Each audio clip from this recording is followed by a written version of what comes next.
이사야서 43장 1절만 함께 읽고 중간에 제가 몇 절 골라서 읽도록 하겠습니다. 이사야서 43장 1절입니다.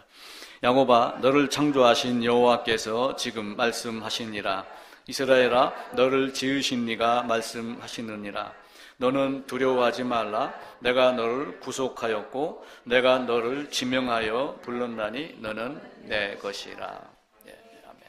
7절에도 보면은 내 이름으로 불려지는 모든 자 곧 내가 내 영광을 위하여 창조한 자를 오게 하라. 그를 내가 지었고 그를 내가 만들었느니라.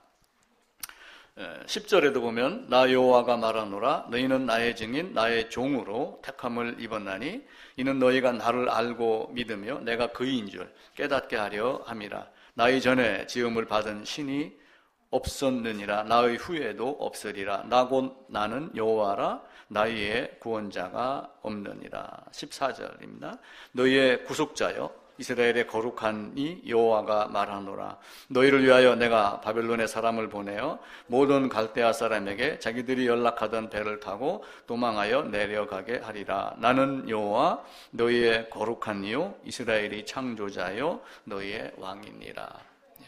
1절을 대표 말씀으로 읽었습니다. 내가 너를 지명하여 불렀나니 너는 내 것이라.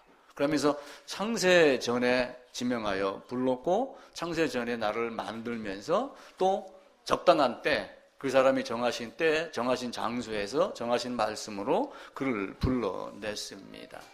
1563년도에 하이델베르크 요리문답이 작성이 됐습니다.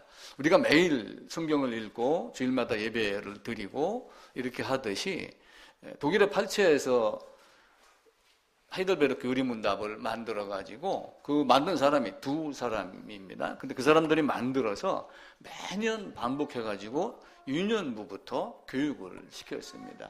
어려서부터 시키고 또 초등학교를 들어가도 시키고 중학교, 고등학교 그리고 성인이 돼서도 하이델베르크 요리문답을 매 오후 설교를 했습니다. 그러니까 1년에 한 번을 하는 거예요. 그러니까 내가 10살에 교회를 가가지고 20살이 됐다 그러면 20번을 10번을 듣고 40이 되면은 30이 되면 20번을 듣고 그렇게 하는 거죠.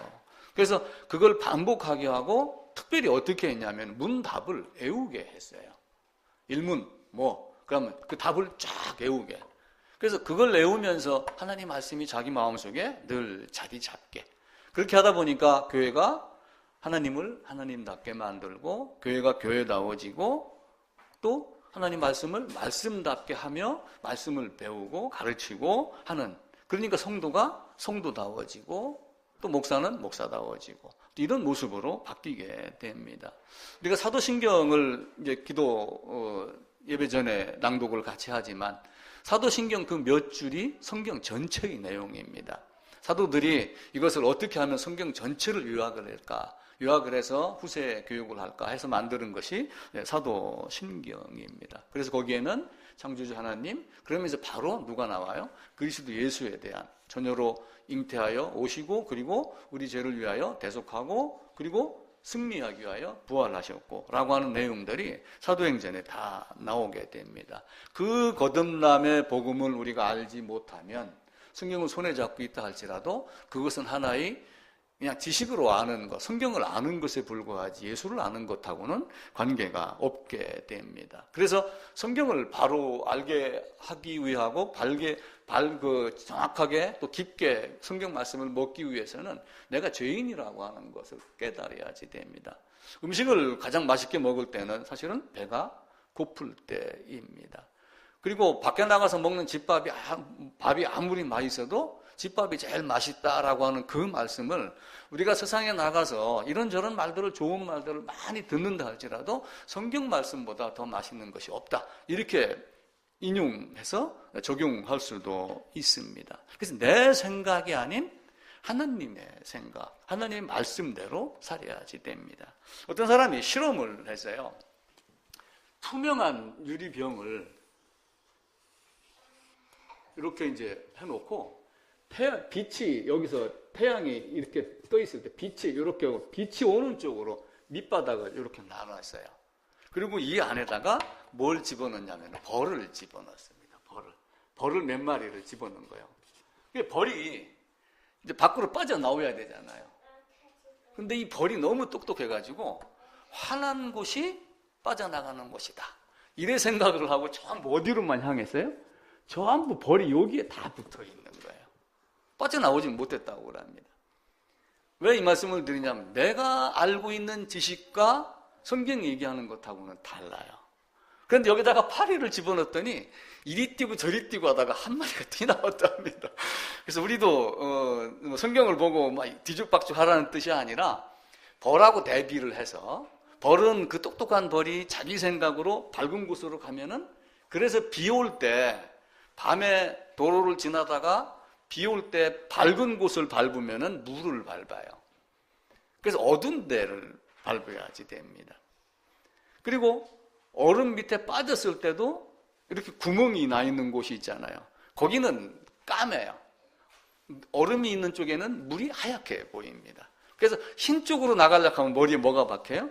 얼음이 받치는 거고 어둠 속으로 들어가면은 구멍이 뻥 뚫린, 그래서 물 밖으로 나올 수가 있습니다. 내가 어떤 존재인가 그걸 알면은 빛이 있는 쪽으로 빠져나오게 되지요. 그래서 내가 정말 성도다운가, 내가 진짜 하나님 말씀을 찾는 자다운가 라고 하는 것을 우리 마음속에 깊이 물어봐야지 됩니다. 중국에서 어떤 사람이 공자한테 물어봤어요. 요즘 정치가 시끄러운데 어떻게 해야지 바른 정치를 할 수 있고 바른 삶을 살 수 있습니까? 라고 이렇게 얘기를 하니까 공자가 대답하기를, 아마 다 알고 있는 말일 거예요. 군군 신신 부부 자자다. 임금은 임금답고 신하는 신하답고 아버지는 아버지답고 자식은 자식다우면은 된다. 그러면은 맑아진다. 이렇게 이야기를 했어요. 그래서 우리도 내가 어떤 존재인가를 알면 성경이 보이고 하나님이 하나님으로 보이고, 그렇게 하며 내가 죄인인 줄 알면은 구세주 예수만 보이는 것, 그것이 우리의 모습입니다. 그런데 이 벌과 같이 자기 기준으로 하려면은, 그래서 예수님이 말씀하셨어요. 내가 하늘에서 내려온 산떡이다.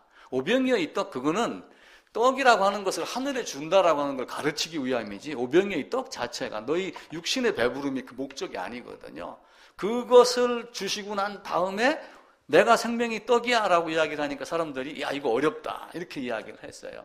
그런데 그 말씀하시고 나서 예수님이 아버지께서 내게 주시지 아니하면은 나에게 올 자가 없다 이렇게 말씀을 하니까 사람들이 그때부터 예수를 떠났습니다. 왜냐하면은 살과 피를 먹는다는 말씀도 어려웠겠지만 내가 능력이 있어서 갈 줄 알았는데 아버지께서 준 잔만 가야 돼? 그럼 내 능력으로 안 되는 거야? 아마 이렇게 생각하지 않았을까? 그래서 예수를 떠나지 않았는가? 이런 생각을 하게 됩니다. 그런데 예수님은 능력이 없다고 여기는 자, 죄인이라고 여기는 자, 날 때부터 눈뜬 소경, 그리고 38년 동안 베데스다 못 옆에 있는데 아무도 넣어주는 사람이 없이 자기 전부 이타주의가 아니잖아요. 그렇게 사는 사람들, 그리고 그런 사람들에게 너희가 본다고 하니 너희 죄가 그냥 그대로 있다 이렇게 하며 하나님이 오히려 그들을 본다고 하는 자들을 미워했던 그런 역사가 성경 말씀에 기록이 되어 있습니다. 그래서 번복해서 말씀드리지만 하나님의 말씀은 아들을 통하여, 성부는 성자를 통하여 성령과 함께 성령 안에서 동시적이며 늘 함께 역사를 합니다. 그리고 부활하셨다가 다시 보혜사 성령을 이 땅에 보내셔갖고 그 성령으로 성자가 어떤 일을 하셨는가, 예수님께서 이 땅에 오신 목적이 뭐였고 오셔서 하신 일이 무엇인가를 성령 하나님으로 가르치고 그리고 다시 성부께로 돌아가게 하고 만물이 주에게서 나오고 주로 말미암고 주께로 돌아가게 하려 함이다 라고 하는 것을 이 땅에서 가르치려고 합니다. 언약에 대한 이야기를 계속 합니다. 앞으로도 이제 몇 주간 계속 이 언약에 대한 이야기를 할 겁니다. 그래서 창세 전에 이렇게 말씀을 드렸지만 또 어떤 사람들은 구속 언약이다. 창세 전의 말씀을 그렇게 이야기를 합니다.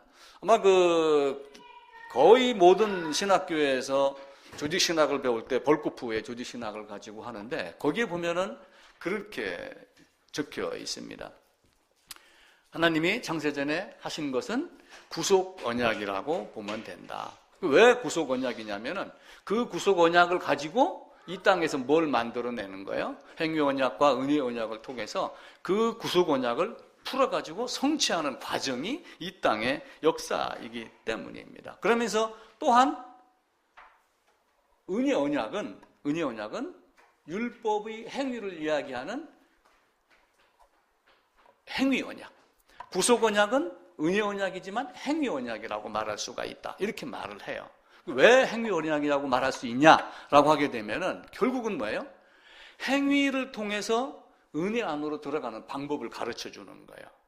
이 벌과 같은 행위가 아니라 어떤 행위냐면은 죄인은 죽는다라고 하는 그 자체를 알아야지 은혜 안으로 들어가는 거예요. 그러니까 은혜 언약이라고 하는 그 은혜 언약 자체는 사실은 언약이라고 하는 내용 자체는 없는 걸로 보시면 돼요.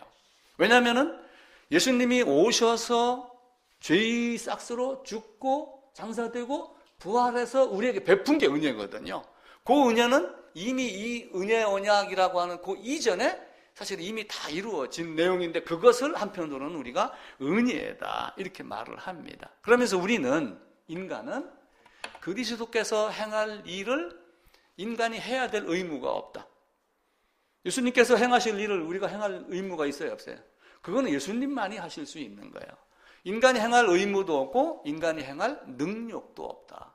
만약에 그 능력이 있었으면 첫째 아담이 에덴에서 실패하지 않았고 범죄하지 않았습니다. 그래서 첫사람 아담이 실패로 말미암아 우리가 교훈 삼아 배울 수 있는 거는 첫사람 아담뿐만이 아니라 이 땅에 있는 모든 죄인이 첫사람 아담보다 뛰어난 능력을 가진 사람이 아무도 없어요. 그만큼의 친절한 자도 없었고 그 아담이 실패한 그것을 우리가 벗어날 수 있는 자는 아무도 없습니다. 첫사람 아담이 에덴에서 실패했듯이 이 땅 안에 사는 모든 사람도 실패할 수밖에 없는 존재. 그래서 무엇만 바라보게 만드는 거예요?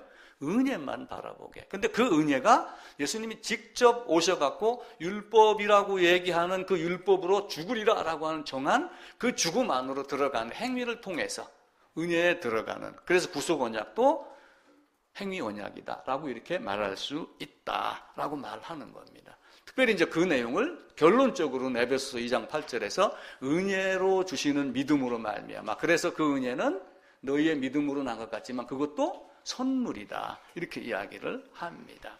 제가 프린트물을 2장을 만들었습니다. 도표 비슷하게 만드는 걸 먼저 보겠습니다. 지난 수요일 날 잠깐 한번 한 건데 다시 한번 설명을 드리도록 하겠습니다. 하나님이 창세 전에, 영원 전에 무엇을 했냐면은 이 땅에 있는 많은 것들을 어떤 방법으로 어떻게 실행할 건가, 하나님의 계획을 이 안에서 이미 세우셨습니다. 누가 세웠냐면은 삼위 하나님께서, 성부와 성자와 성령 하나님께서 서로 협의하여 이렇게 하자. 한 번 하나님이 말씀을 하신 거예요. 그러면서 이 언약을 학자들이 구속 언약이다라고 이렇게 표현을 한다라고 말씀을 드렸습니다. 근데 구속 언약의 실행, 구속 언약의 경영이 이 땅에 밖에 나오면은 뭐로 되냐면은 구약과 신약으로 사실은 나뉘는 겁니다.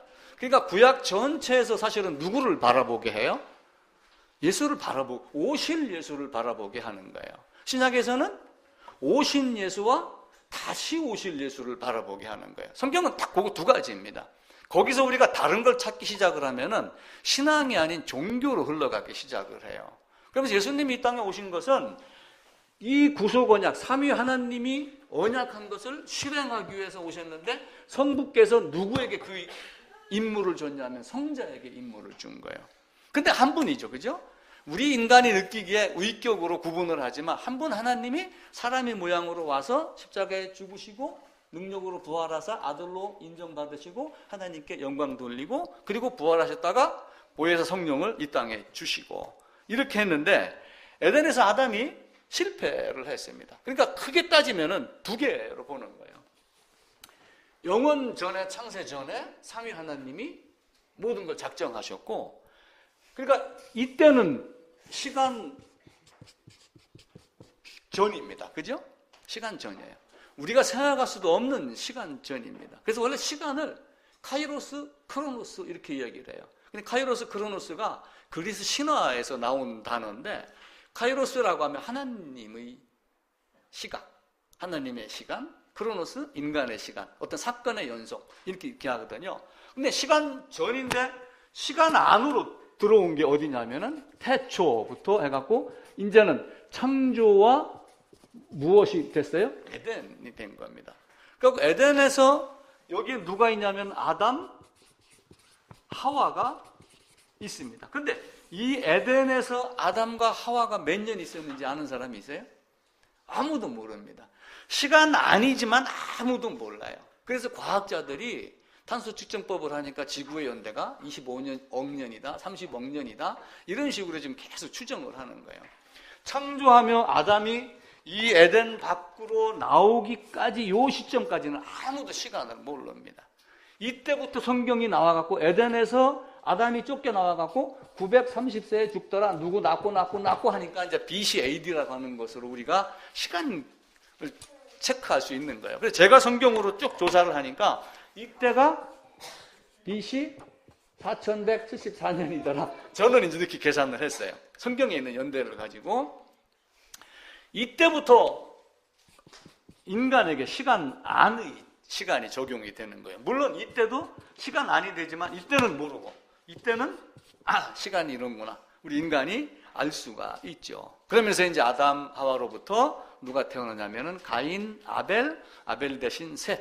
창세기 4장에서는 가인의 족보 끝. 그죠? 그 다음부터는 이제 누가 등장을 해요? 셋, 에노스, 에녹, 무두셀라, 노아 하면서 무엇을 만드냐면은 심판을 통해서 다시 만듭니다.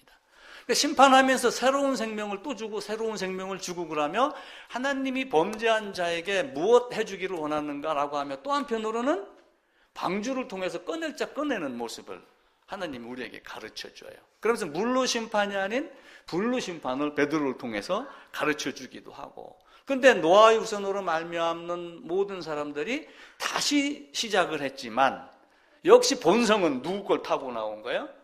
본성은 이 아담의 육체적 본성이 이 땅 안에 그냥 그대로 다 있는 거예요. 방주를 타고서 다시 새 자녀로 나왔지만 여기 있는 이 사람들은 뭘 갖고 있는 거예요? 아담의 본성을 그냥 그대로 갖고 있어요. 그래서 실패할 수밖에 없는 존재. 나면서부터 악하고 어려서부터 악하고 마음에 계획하는 것이 항상 악하고 하는 존재가 이 땅에 있는데 이들이 뭘 한 거예요? 바벨탑을 만들었어요. 바벨탑을 만들어가지고 온 세상에다가 흩었습니다. 그 내용이 그 도표 윗부분에 이렇게 표되어 있죠. 그리고 이제 온 세상에 흩어서 그때부터 이제 셈의 후예부터 아르박사, 나홀, 그러면서 창세기 11장에 쭉 족보가 나와 있고 데라, 아브라함까지가 등장을 합니다. 그런데 이 아브라함을 느헤미야 9장 7절에 가면은 내가 갈대아 우르에서 택하여 불러냈다. 이렇게 하며 택한 이야기, 오늘 읽었던 본문대로 내가 너를 택하여 지명하여 불렀나니 너는 내 것이다. 근데 그 불러낸 것이 언제부터 계획을 하신 거냐면은 태초부터 영원 전부터 창세전에 어디 안에서? 그리스도 예수 안에서. 바울을 통하여 그걸 분명하게 이야기를 해요. 그러면 예수님의 오심이 이미 창세전에 작정이 되어 있던 거예요. 그럼 예수님의 십자가도 이미 작정이 되어 있는 겁니다. 바꿔 얘기하면 아담의 범죄도 하나님의 계획하에 있는 거예요. 그렇게 해야지 하나님이 아담이 어떤 존재인가를 아는 거예요. 자, 선악과를 먹어라 이렇게 이야기를 했어요. 선악과를 잘 먹지 마라. 죄송합니다. 이거 누가 이것만 잘라서 편집하면 또 큰일 납니다. 다 먹되 선악과만 먹지 마라. 요 이야기는 바꿔 얘기하면 무슨 얘기예요? 이거 먹어라 그 얘기예요. 그럼 성경에 생명과 먹어라 라고 이렇게 하지 않았느냐? 또 똑똑한 사람은 이렇게 따진단 말이에요. 근데 먹지 마라 라고 한 것의 반대급부가 뭐예요? 선악과를 먹지 말고 생명과를 먹어라. 그럼 그 먹었어요? 못 먹었어요? 그때만 하더라도 생명과가 귀하게 보이지 않았던 거예요. 근데 언제 생명과가 귀하게 보이기 시작을 했어요? 범죄하고 나서. 그게 아담이 범죄의 효과입니다. 아마 그래서 아담이 범죄하게 하고 우리도 범죄 안에 들어가게 하고 범죄로 말미암아 죄와 죄의 비참함과 그 결말을 알고 주여 하고 찾게 만드는 하나님의 오묘하신 방식. 왜 그렇게 했을까? 그건 나는 모르는 거예요. 그건 하나님이 그렇게 하신 거예요. 성경에 삼위 하나님이라고 기록이 안 돼 있지만 우리가 삼위 하나님을 이야기를 하잖아요. 마찬가지로 구속 언약이라고 성경에 말씀하지 않지만 우리가 성경을 통해서 이미 창세전에 그렇게 구속하시기로 작정하였다라고 하며 성경 곳곳에서 너는 내 것이라 내가 너를 지명하여 불렀나니. 그러면서 이사야 43장 그 뒤에 쭉 가다 보면 나 곧 나는 나를 위하여 이렇게 말씀을 하셔요.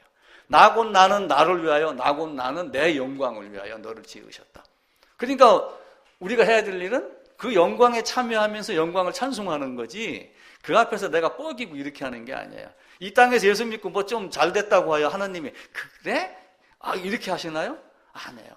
내가 너를 찾고 너를 지명하여 불러낸 목적은 바로 이거야 라고 하는데 사람들이 그걸 생각하지 않는 거예요. 그래서 아브라함을 불러갖고 무슨 약속을 해요? 그때부터 계속해서 예수에 대한 약속을 다른 언약을 가지고 노아 언약, 아브라함의 헷불 언약, 또 시내산 언약, 모세 언약이라고 이야기를 하면서 계속해서 누구를 보여주냐면은 예수 그리스도를 보여줍니다. 대표적으로 우리가 믿음의 조상 아브라함 그러면서 이제 이삭으로 말미암아 내 씨로 말미암아 그러면서 이삭이 성자 하나님의 예표임을 가르쳐 주고 그러면서 이제 그 옆에는 하란의 자식 밀가가 나홀에게 그리고 부두엘 리브가를 낳고 라반을 낳고 하는 이 장면, 이건 성경을 한번 꼭 댁에 가셔서 찾아보시길 바랍니다. 그렇게 해서 야곱과 유다로 말미암아 누가 나오냐면은 나중에는 다윗이 나옵니다. 그래서 이 다윗을 통해서 그리스도 예수가 나온다라고 하는 이것이 창세기 38장이 되고 49장에 가게 되면은 유다의 규가 유다를 떠나지 아니하겠다라고 하며 유다로 하며 룻기서에서 다윗으로 그러면서 로마서 1장에서는 다윗의 혈통으로 이렇게 하고 마태복음 1장에서 누가복음 3장에서 다윗의 족보에 대해서 예수 그리스도의 족보에 대해서 이렇게 말씀을 합니다. 자, 그 표 하나 또 보겠습니다. 거기 보면 삼위 하나님의 협의 구속 언약 영원전 창세전에 성부와 성자와 성령 사이에 세워진 언약 협의 이렇게 말씀을 하였고 성경 구절을 제가 쭉 찾아놨습니다. 이것도 다음 주까지 이번 주까지 다 한번 찾아서 성경에다가 이렇게 빨간 펜 밑줄 한번 쭉 꺼놓고 보시고 100% 이 말이야 라고 한 거는 있지만 비슷하게 관련성 있는 것도 같이 이렇게 적어놨습니다. 그래서 이사야 43장 1절을 우리가 읽었습니다. 우리가 또 많이 찾아봤던 에베소서 1장 4절 11절 3장 11절 여기에 보면은 하나님의 창세전에 디모데후서 1장에서는 그의 기쁘신 뜻대로 이렇게 하며 많은 내용들이 여기에 포함이 됩니다. 꼭 찾아보시기를 바라고 그래서 구속 언약은 은혜 언약이기라고 보다 행위 언약이다 라고 이렇게 학자들은 정리를 합니다. 또 이것이 그 학자로 뿐만이 아니라 예수님이 오셨다가 가시고 난 이후에 성경이 우리에게 전파되며 사도, 속사도 그 이후의 시대부터 교부 시대부터 많은 사람들이 하나님을 궁금해한 거예요. 그러면서 왜 은혜 언약이라고 해야 되고 왜 행위 언약이라고 해야 되고 그럼 행위 언약과 은혜 언약의 근본 내용이 뭐냐 이렇게 따져보니까 그 구속 언약 예수님의 오심이 은혜 언약이지만 행위 언약으로 보는 것은 반드시 십자가의 행위가 그분에게 있어야 되기 때문에 그것을 행위 언약이라고 본 거예요. 그러면서 그 행위로 말미암아 내가 그 안에 연합이 되었을 때 그것이 나에게 은혜로 다가오는 은혜 언약으로 됩니다. 그래서 그 십자가는 내가 행할 의무도 없고 아무것도 없어요. 능력도 없고 단지 뭐예요?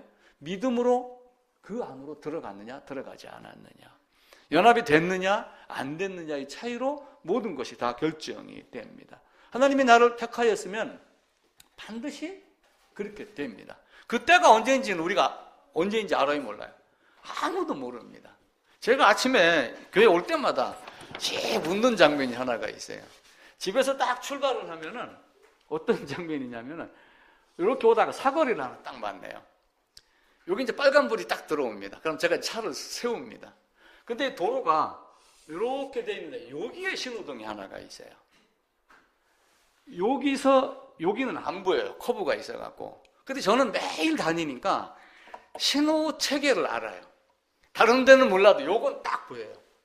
왜냐하면 제가 신호가 딱 떨어지길래 불이 나게 갔더니 여기서 빨간불이 딱 켜 있더라고요. 그래서 그 다음에는 시간을 조금 조정해 가면서 속도를 맞추니까 파란불 켜지면서 빨간불이 파란불로 바뀌는 시간 간격을 딱 알겠더라고요. 그래서 저는 이제 그걸 아는데 애지에서 온 차들이 여기 있으면은 내가 조금 천천히 가면 딱 추월해갖고 뻥 하고 달려가요. 네가 어디까지 가나 보자. 내가 속으로. 그러면 반드시 어디에 서 있어요? 여기서 서 있어. 여기서. 그럼 내가 천천히 가면 그제서 출발하는데 고옆 차선이 비어 있으면 내가 더 빨리 가요. 하나님은 하나님이 구속 언약이 어떻게 되어 있는가? 나를 어떻게 하기로 작정하셨는가? 지난주에 하나님이 나를 어떻게 뭐 이런 말씀 카톡에다 올린 게 있더라고요. 하나님이 나를 어떻게 하시기로 작정하셨는가, 예정하셨는가가 보인다면 얼마나 좋아요. 근데 안 보이니까 우리가 기도를 하며 사는 거예요. 근데 나로 망하게 하지는 않을 것이다 라고 생각을 하고 사는 거예요. 예수 믿는다고 하여 갑자기 뭐 복권이 되나요? 예수 믿는다고 하여 반드시 회사, 기업의 회장이 되나요? 불행은 원하지 않아도 찾아오고 기쁨도 원하지 않아도 찾아올 때도 있고 다 그렇습니다. 예수 믿는 사람이라고 특별하게 기쁨만 있고 슬픔이 없고 이런 건 아니에요. 그 안에서 살아내면서 우리가 단 한 가지 갖는 거는 하나님에 대한 소망, 그것 한 가지를 갖는 겁니다. 그 소망이 우리에게 어떤 모습으로 다가오는가라고 하는 것을 우리가 살펴야지 됩니다. 나는 나의 영광을 위해서 지으셨다라고 하는 그 하나님의 말씀에 섭섭하게 하는 게 아니라 내가 어떤 존재인가를 알고 맞아 나는 하나님의 창조 아래 이렇게 될 수밖에 없는 존재예요. 어떤 사람이 산에 가서 흙을 파옵니다. 그럼 그 사람이 머릿속에는 이 흙을 가지고 어떻게 만들겠다가 이미 결정이 돼 있어요. 그래서 흙을 골라오는 겁니다. 마찬가지로 하나님이 나를 만들 때도 어떤 목적으로 어떤 모양으로 만들고 언제 캐내서 어디에다 쓸 거를 분명히 하나님께서는 말씀을 합니다. 그래서 내가 태어나기도 전에 아주 오래전에 그것을 로마서 9장에서는 뭐라고 그래요? 내가 태어나기도 전에 선을 행하기도 전에 악을 행하기도 전에 택하심을 따라 했다. 그러니까 놀랍죠. 근데 그것이 보이면서 그 사실을 아는 거예요. 내가 믿습니다라고 해서 각오를 한다고 믿어지나요? 아니에요. 성령 하나님이 깨달음을 주셨을 때 그게 믿어지고 그러는 겁니다. 그게 우리의 모습이에요. 창세기에 이제 보면은 그 표 보게 되면 이제 행위 언약, 은혜 언약으로 제가 동그라미를 2개를 그려놨습니다. 그러면서 하나님의 구속 언약을 실행하는 방법으로 대표적으로 은혜 언약과 행위 언약을 만들어 놓고 행위 언약이 실패를 통해서 은혜 언약을 바라보게 했고 그 은혜 언약을 바라보게 하는 것이 구속사가 구약과 신약의 구속 경영으로 성경 전체에 이렇게 나오게 합니다. 그래서 여자에게서 나겠다, 여자의 후손으로 오겠다라고 하는 것을 언제 미리 정하셨어요? 그 여자의 후손으로 오겠다고 하는 게 언제부터예요? 여자의 후손. 이게 창세기 3장 15절 아담이 가죽옷을 입기 이전에 여자의 후손으로 가겠다라고 했는데 이 여자의 후손이 나중에는 어디서 온 거예요? 마리아의 몸으로 왔잖아요. 마리아의 몸으로 오는데 중간에 보면 이사야서 7장 14절에 가면은 내가 처녀가 잉태하여 자식을 낳을 것이요 라고 이렇게 합니다. 근데 마태복음 1장에 가게 되면은 마리아에게 가가지고 네 처녀여 마리아여 네가 잉태할 것이다. 난 아직 혼인도 안 하고 나긴 남자도 모릅니다. 얘기하니까 성령으로 잉태할 것이다 라고 하며 그 이름을 예수라 하라. 예수의 이름이 뜻이 뭐라고 그랬어요? 자기 백성을 저희 죄에서 구원할 자다. 그러면서 임마누엘이라고 하는 걸 써가지고 예수님이 어떤 분인가를 가르쳐요. 그가 임마누엘이라 하리라. 임마누엘, 하나님이다 라고 하는 것을 말씀을 합니다. 이사야서 우리가 11장입니다. 11장 1절에 보면은 이새의 줄기에서 한 싹이 나며 그 뿌리에서 한 가지가 나서 결실할 것이요 그의 위에 여호와의 영 곧 지혜와 총명의 영이요 모략과 재능의 영이요 지식과 여호와를 경외하는 영이 강림하시리니. 이렇게 하면 누구를 말씀을 하셔요? 이새 다윗, 그러면서 솔로몬, 예수 그리스도를 여기서 미리 예표를 하고 보여줍니다. 우리 찬송가에도 그런 찬송 있죠. 이새의 뿌리에서 이렇게 찬송하는 게 있어요. 그게 누구를 이야기를 해요? 예수 그리스도를 말씀을 합니다. 그러면서 그분이 이 땅에 오셔서 해야 될 일이 뭔가라고 하는 것을 누가복음에 한번 찾아보겠습니다. 누가복음 1장입니다. 마태복음 1장 21절에서는 예수 자기 백성을 죄에서 구원할 자야 이렇게 이야기를 하고, 누가복음에서는 1장입니다. 77절입니다. 한번 읽어주실래요? 누가복음 1장 77절입니다.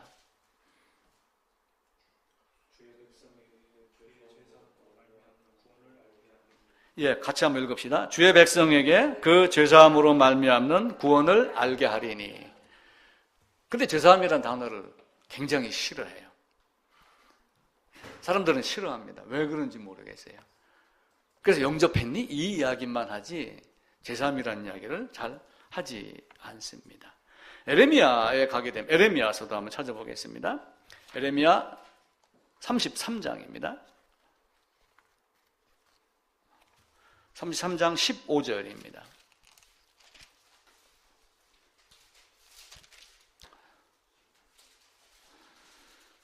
예, 제 성경으로 1107쪽입니다.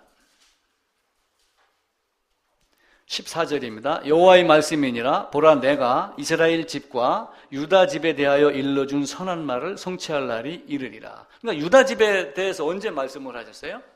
야곱이 유다를 통해서 미리 말씀을 하셨어요. 창세기 49장에서 규가 유다의 집을 떠나지 아니하겠다라고 하며 실로가 오기까지 이렇게 얘기하며 유다의 자손으로 그리스도가 온다는 것을 말씀을 하셨습니다. 15절입니다. 함께 읽읍시다.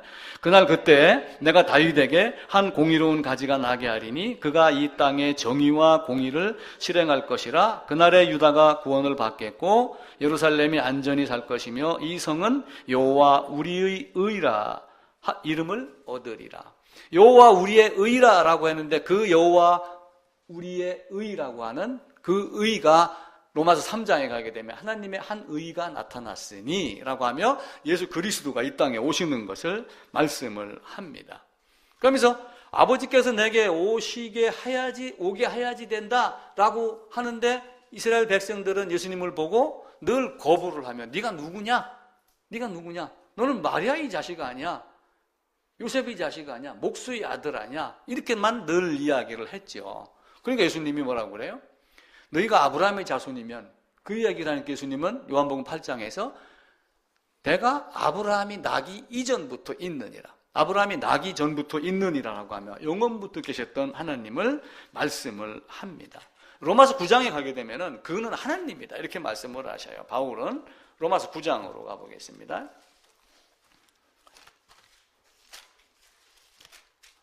로마서 9장 5절입니다.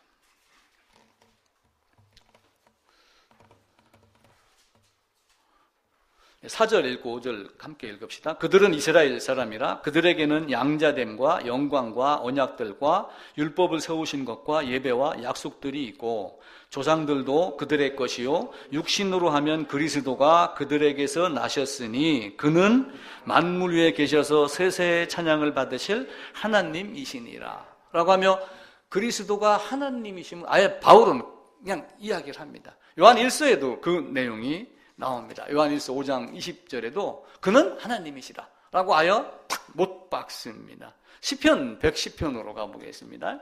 시편 110편입니다.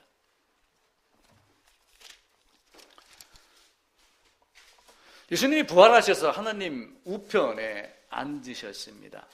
그 오른쪽에 앉으신 그 주님을 말씀을 하시며 그 주님이 어떤 분인가를 말합니다. 그러면서 4절 5절입니다.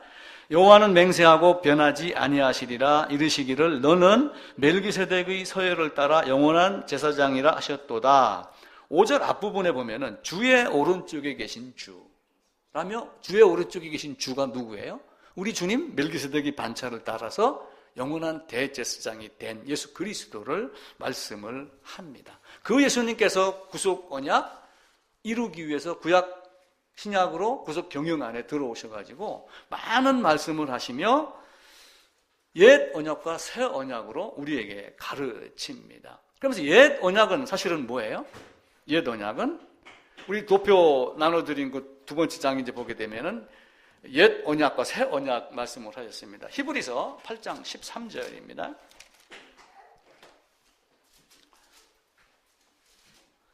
히브리서 8장 13절입니다. 361쪽입니다. 새 언약이라 말씀하셨음에 첫 것은 낡아지게 하신 것이라 낡아지고 쇠하는 것은 없어져 가는 것이니라. 첫 언약에도 이렇게 하며 옛 언약과 새 언약에 대한 차이를 말씀을 합니다. 그러면서 제가 이제 거기다 성경 구절 몇 개를 쭉 이렇게 나눴죠. 이걸 이제 여러분들이 보고 몇 군데를 찾아보시도록 그렇게 하겠습니다. 예레미야 31장 31절에는 새 영을 주겠다라고 하며 새 영을 주러 오시는 그리스도 예수 메시아를 말씀을 합니다. 그러면서 누가복음 한 장 찾아볼게요. 누가복음 22장 20절입니다.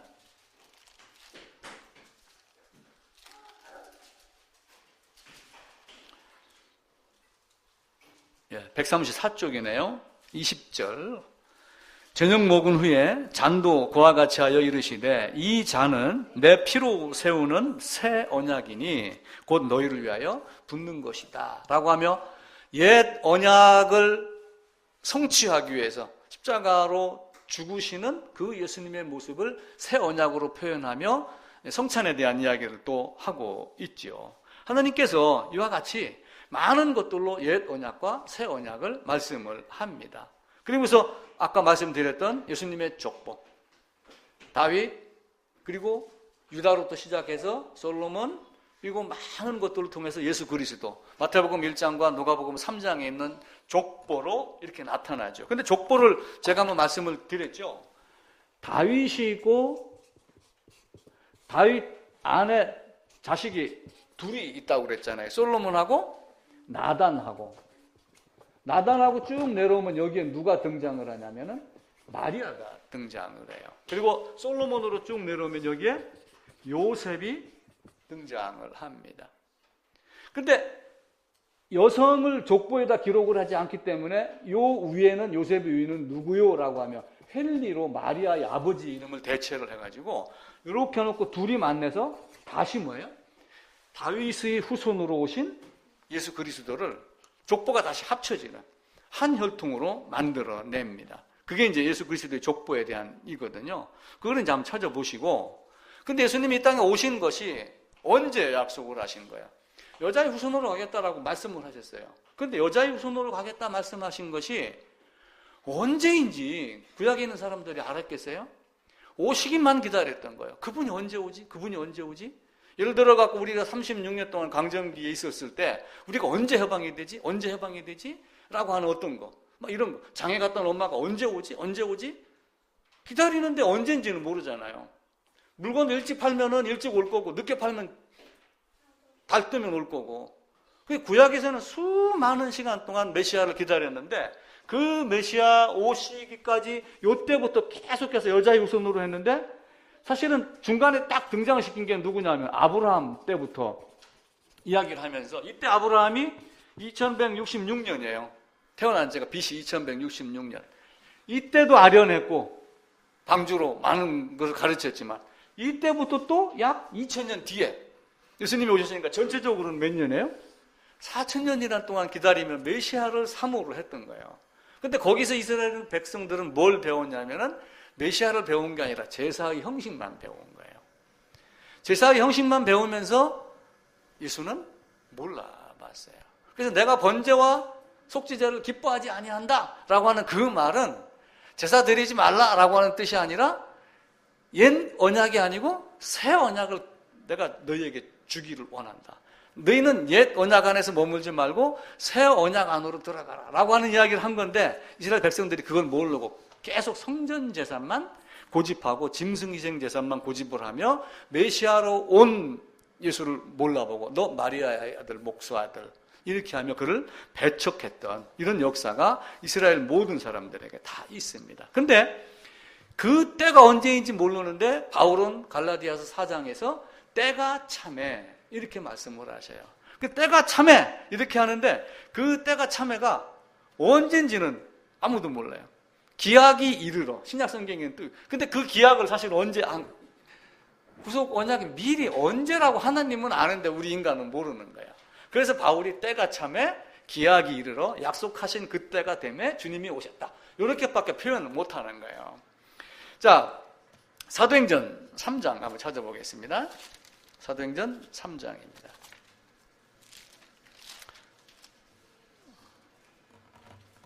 3장 20절입니다. 또 주께서 너희를 위하여 예정하신 그리스도 곧 예수를 보내시리니 하나님이 영원 전부터, 이렇게 하면 아주 오래전부터 계획했던 것을 말씀을 합니다. 그리고 때가 참에 그 아들을 보내겠다, 예정한 그 아들을 보내겠다. 그러면서 골로새서에서는 이것은 만대로부터 감추어졌던 비밀인데 이제 나타났다, 이렇게 말씀을 하셔요. 근데 그 시간이 언제인지는 우리 인간의 지혜로는 아무도 모르는, 크로노스의 시간으로는 계산할 수 없는 하나님의 시간을 우리가 생각을 해야지 됩니다. 근데 오신 이유가 뭐예요? 그렇게 죽자 살자 온 이유가 뭐예요? 기약이 이르러 때가 참에 이 땅에 오셨습니다. 근데 왜 왔을까요? 왜 왔어요? 죽으러 오셨어요. 사탄을 멸하러 오신 거예요. 아담이 에덴에서 실패했는데 실패하지 않을 주님의 모습, 예수님으로 이 땅에 오셨습니다. 아담은 실패할 수밖에 없는 존재예요. 우리가 흔히 하는 말로 잘 써먹지는 않지만 아담이 원하면 죄를 짓지 않을 수 있었습니다. 그런데 아담은 나약했기 때문에 하나님이 영이 그 안에 없었기 때문에 언제든지 눈을 돌릴 수 있는 존재였습니다. 근데 신성이 육체에 가득한 예수님이 이 땅에 오셔서 넘어질 수 있어요, 없어요? 없습니다. 에덴에 실패한 것을 40일 광야 시험에서 승리한 것으로 보여주었습니다. 그리고 죽는 방법으로 사람을 죽이고 죽는 방법으로 죄를 없애하고 죄값을 치르게 하고 그리고 죽음으로 끝난 게 아니라 부활하사 능력으로 하나님의 아들로 인정이 됐다라고 하는 게 로마서 1장 4절에도 말씀이 나오거든요. 그렇게 하여 우리로 하여금 다시 아담의 실패가 내 안에 이루어지지 않고 내가 예수 안으로 들어가서 예수의 성공이, 예수의 승리가 나의 승리와 나의 성공이 될 수 있도록 그렇게 만드신 하나님. 그러면서 때가 참에 기약이를 이 땅에 오셨는데 너희가 죄 없이 함을 받아라. 누가복음 1장 77절에서 읽었던 대로 다시는 이런 일이 있으면 안 된다. 이미 너희는 죄가 없는 존재가 돼야지. 자, 제가 이 양복을 입고 탄광에 들어갔다 나왔어요. 근데 둘째 딸이 오늘 와가지고 들어오니까 새 옷을 사줄게요 라고 해가지고 백화점을 나를 데려갔습니다. 그럼 새 옷을 받았어요. 그럼 제가 어떻게 해야 돼요? 씻어야죠. 그러니까 그게 첫 번째란 말이에요. 그 이치를 우리가 잘 생각해 보세요. 아담이 범죄해가지고 여기가 지금 뭐가 된 거예요? 전적 타락한 존재가 된 거예요. 자, 에덴에서 아담과 하와를 쫓아냈어요. 쫓아낸 이유는 뭐예요? 죄. 또 한 가지 또 있어요. 예? 약속도 있죠. 나가서 이제 이제 또 하나님 자기 실패한 거 이야기하고 생명과 먹으라고 이야기하죠. 근데 아담이 무슨 마음이 들었냐면은 생명과를 먹여야 되겠다는 마음이 들은 거예요. 그래서 창세기 한번 찾아봅시다. 창세기 3장입니다.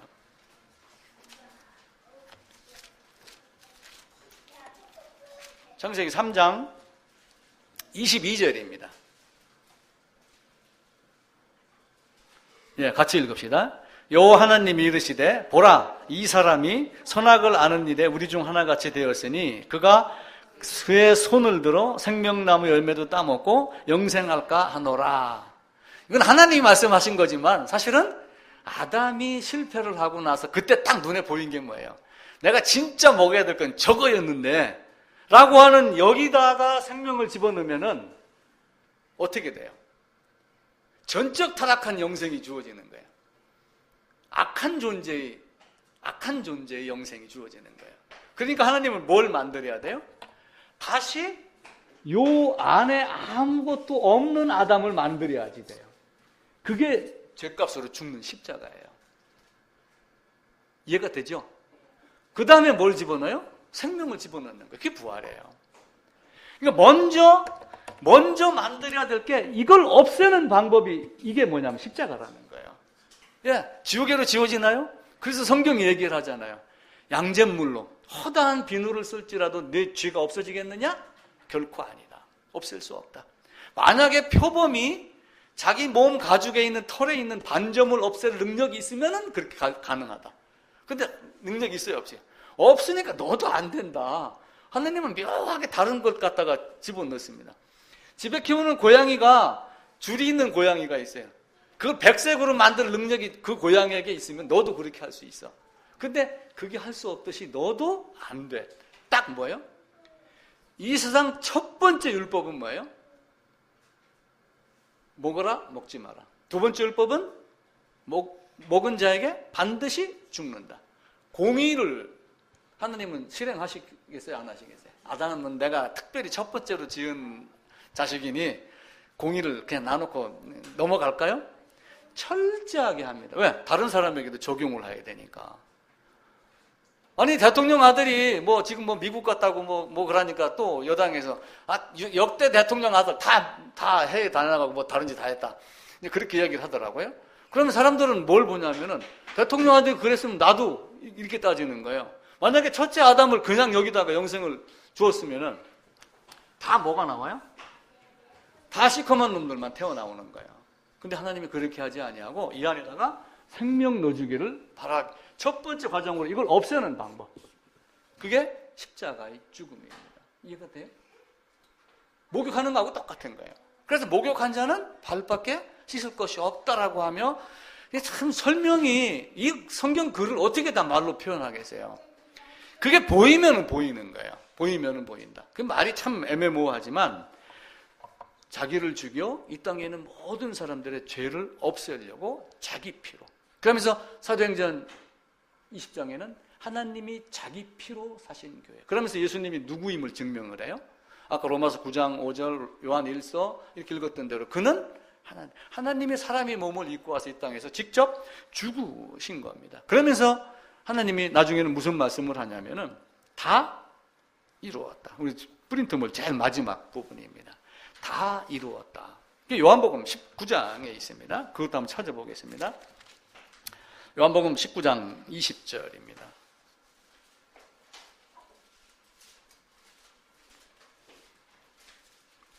(19장 30절이네요)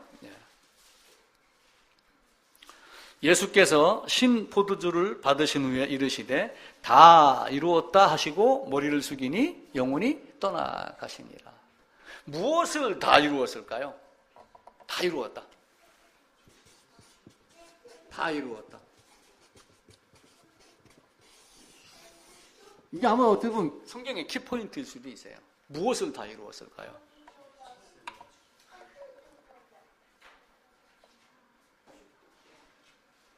죽음, 장사, 부활, 모든 사람을 대신하여 죽고 대속하여 죄값 치르고 다 그것이 당연한 거예요.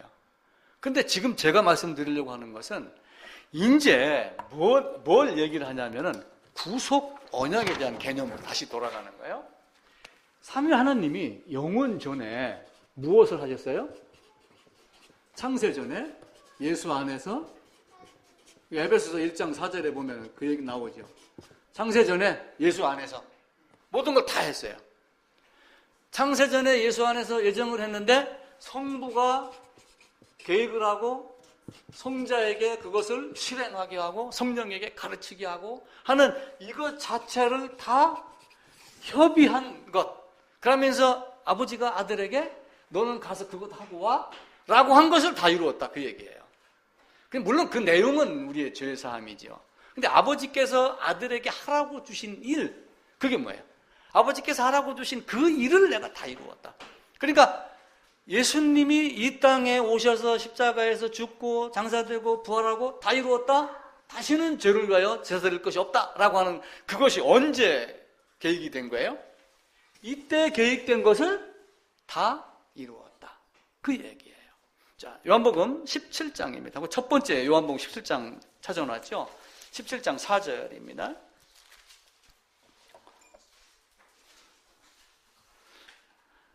예. 우리는 이제 3절은 잘 외웁니다. 3절 한번 외워볼까요? 영생은 참, 곧 유일하신 참 하나님과 그가 보내신 자 예수 그리스도를 아는 것이다. 그러니까 이 안다고 하면 또 사람들이 장난을 치는 거예요. 나도 안다. 나도 예수 알아. 예수님 십자가에 진 건 나도 알아. 근데 그 안다가 야다라고 하는 단어 이상의 의미를 갖고 있다고 제가 말씀을 드렸죠. 하와와 아담이 동침한 그 동침 이상의 알다가 그 얘기입니다. 4절입니다. 아버지께서 내게 하라고 주신 일을 내가 이루어 아버지를 이 세상에서 영화롭게 하였사오니 아버지여 창세전에 내가 아버지와 함께 가졌던 영화로서 지금도 아버지와 함께 나를 영화롭게 하여옵소서. 세상 중에 내게 주신 사람들에게 내가 아버지의 이름을 나타내었나이다. 그들은 아버지의 것이었는데 내게 주셨으며 그들은 아버지의 말씀을 지켰나이다. 지금 그들은 아버지께서 내게 주신 것이 다 아버지께로부터 온 것인 줄 알았나이다. 다 이루었다는 이런 의미가 다 포함이 다 되는 거예요. 그냥 이제 나는 죽으니까 내가 할 일 다, 내가 할 일이 뭔가라고 하는 거예요. 내가 할 일이. 히브리서에 보게 돼. 히브리서 10장으로 갑니다. 뒤로 넘기셔가지고 히브리서 10장 7절입니다.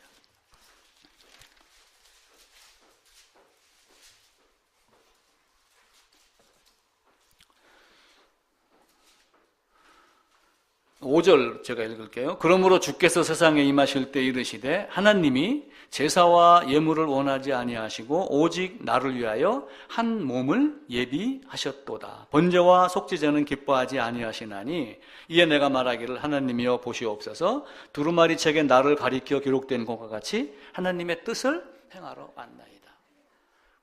내가 네게 준 자를 가서 찾아와.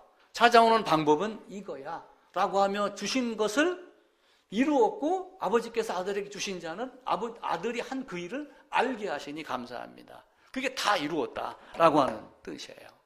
그러니까 그 예수님이 다 이루었다라고 하는 것은 다 이루고 이제 끝하고 꼴까닥하고 숨 거두는 그게 다 이룬 것이 아니라 창세 전에 삼위 하나님이 협의하여 계획했던 모든 것들을 다 이루었다. 이제는 뭐예요? 각 처에서 때가 따라 시간과 장소와 그 사람의 위치, 환경, 이 모든 것에 따라서 정해진 그 사람을 정해진 때 성령 하나님이 그를 찾아서 너는 이런 존재였어. 내가 너를 지명하여 불렀어. 너는 내 거야. 라고 했었을 때 이런 모든 말씀들이 다 생각나게 하려 합니다. 라고 하며 하나님이 다 이루었다. 그래서 내가 번제와 속죄제를 기뻐하지 아니하는다. 이 번제와 속죄제는 사실은 뭐예요? 구약 성전에서 제사드렸던 것, 이런 모든 것, 옛 언약, 옛 제사의 방법으로 예수를 가르쳤던 것, 그건 다 낡아지고 없어지는 건데 이제는 누가 오신 거예요? 예수가 오셔서 내가 너를 이렇게 했어. 이렇게. 그래서 연합이라고 하는 개념이 포함이 안 되면 예수님이 내 죄를 대속했다라고 하는 것이 해결이 안 돼요. 예수님이 내 죄를 해결했다라고 연합이 안 된 상태에서 이야기를 하면은 예수님의 공의가 없어지는 거예요. 하나님의 공의를 무시하는 거예요. 하나님의 공의는 반드시 죽으리라, 반드시 죽이겠다. 그게 하나님은 공의를 없애는 하나님이 아니에요. 자기 아들도 죄로 말미암아 죄인의 몸으로 왔기 때문에 죽였고, 첫 번째는 또 하나는 원래부터 보내기로 하셨기 때문에 죽으신 거고. 자, 보내기로 하셨을 때 이 하나님이 자, 그럼 내가 성자가 나에게 주신 자를 내가 가가지고 이렇게 하겠습니다 라고 하여 오신, 처녀 잉태하여 오신 것은 기뻐하여 오셨어요? 억지로 오셨어요? 예? 기뻐하여 오신 거예요. 능동이 있고 수동이 있어요. 능동은 자기가 스스로 해나가는 겁니다. 수동은 누가 꼭 시켜야지 되는 거예요. 그래서 이사야서 53장에 보면 하나님이 쭉 이렇게 하는 것을 이사야서 53장 한번 보겠습니다.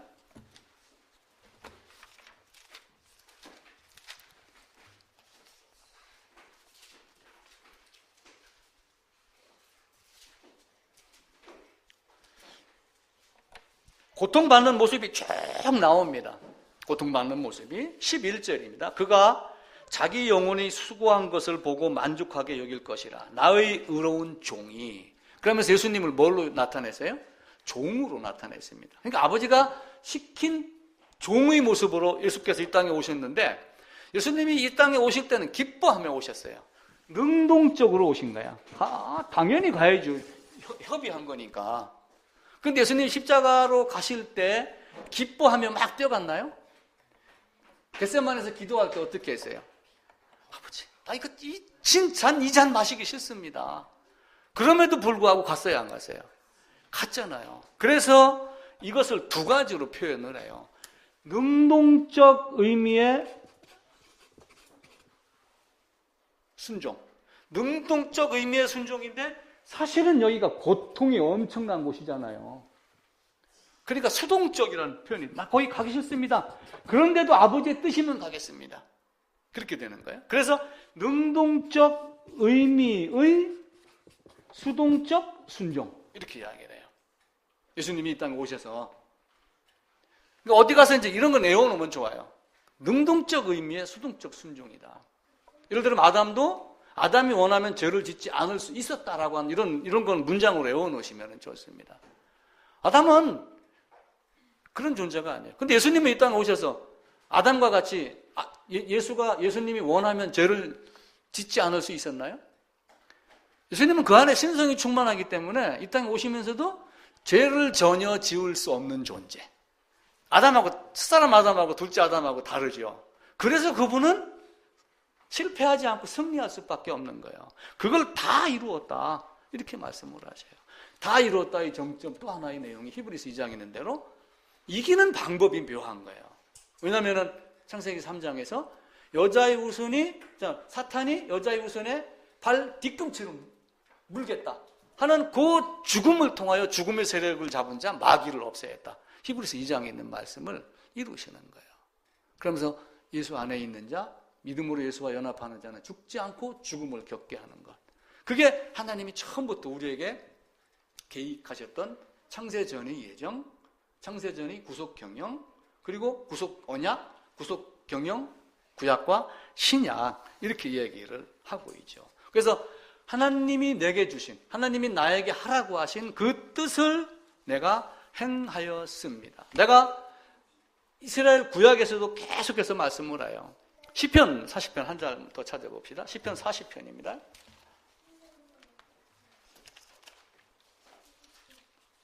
(40편) 6절입니다.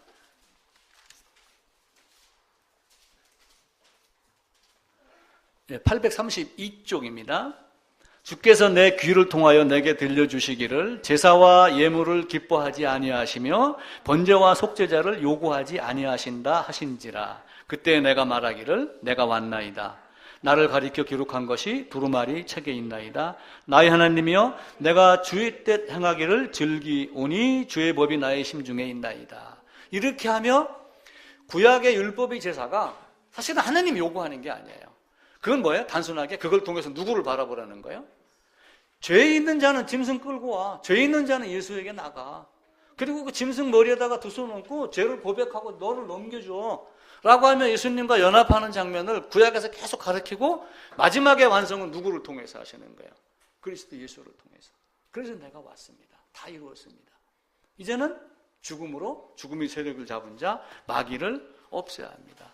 호세아서에도 가게 되면은 내가 제사를 원하지 아니하고 번제보다 하나님 아는 것을 원하노라 라고 하는 번제보다 하나님 아는 것을 원한다는 얘기. 그것 또한 뭐예요? 구약이 제사나 옛 언약이 아니라 옛 언약이 가르치는 하나님 아는 것. 아까 요한복음 17장 3절에서 읽었던 내가 하나님을 아는 것.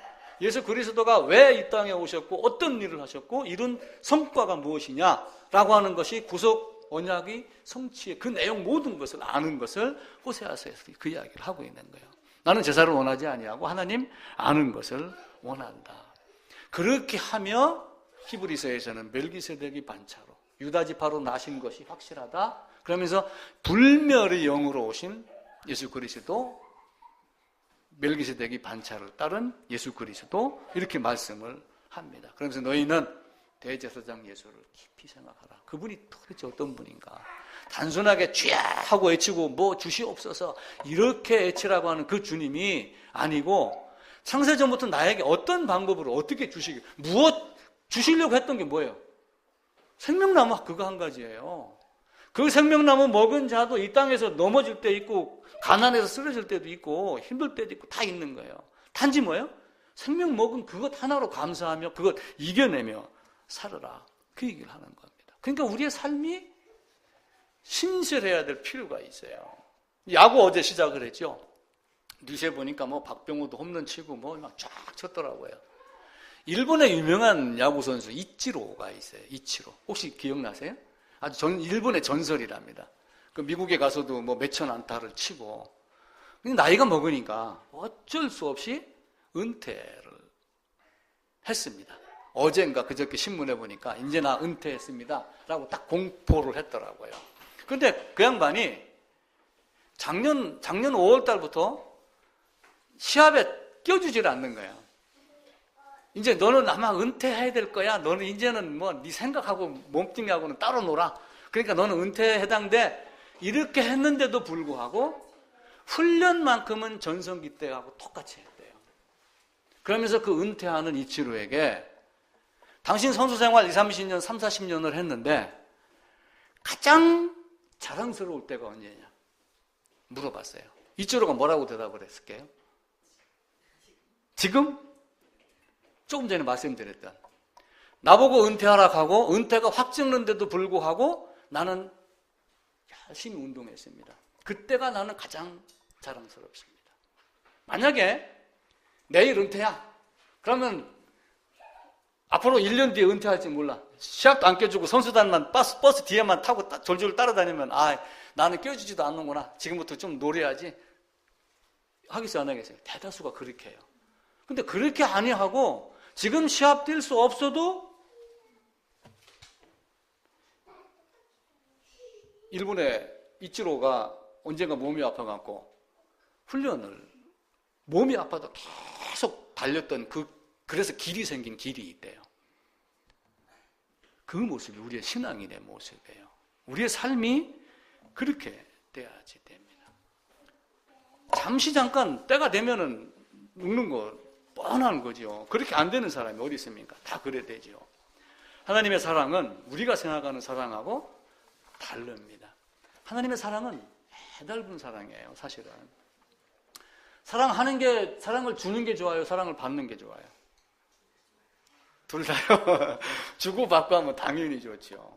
어떻게 보면 사랑받는 게 더 좋을 수도 있습니다. 그런데 진짜 사랑은 사랑을 하는 것, 사랑을 주는 것, 아무 조건 없이 주는 것. 그 아무 조건 없이 주고 그 사랑을 받은 사람이 나를 사랑하는 것, 나를 사랑하기 기다리는 것. 그게 진짜 사랑이에요. 그러니까 요한일서 뒤에 가게 되면 뭐라고 그래요? 사랑은 여기 있으니 내가 하나님을 사랑한 것이 아니고 하나님이 나를 먼저 사랑하셨습니다. 그 하나님이 나를 먼저 사랑한 사랑을 알고 누구를 사랑해요? 하나님을 사랑하는 거예요. 그게 신앙입니다. 내가 준 사랑에 의해서 상대가 나를 사랑하는 마음이 일어나게 하는 것. 그것만큼 더 귀한 사랑이 이 땅에 있을까요? 없습니다. 아침에 레포트 서평 쓰는 이야기 했어요. 서평 쓰는 방법이 딱 한 가지가 있어요. 독서법이 있는데 책이 한 권이 딱 주어져요. 그러면 이 책을 왜 썼느냐? 이 책을 왜 썼지? 라고 하는 것을 먼저 생각을 하는 거예요. 이 책을 왜 썼어요?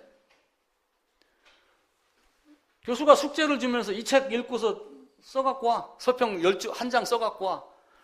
하나님이 우리에게 성경책을 주면서 뭔가 좀 알아갖고 오라는 거예요. 성경책 왜 줬어요?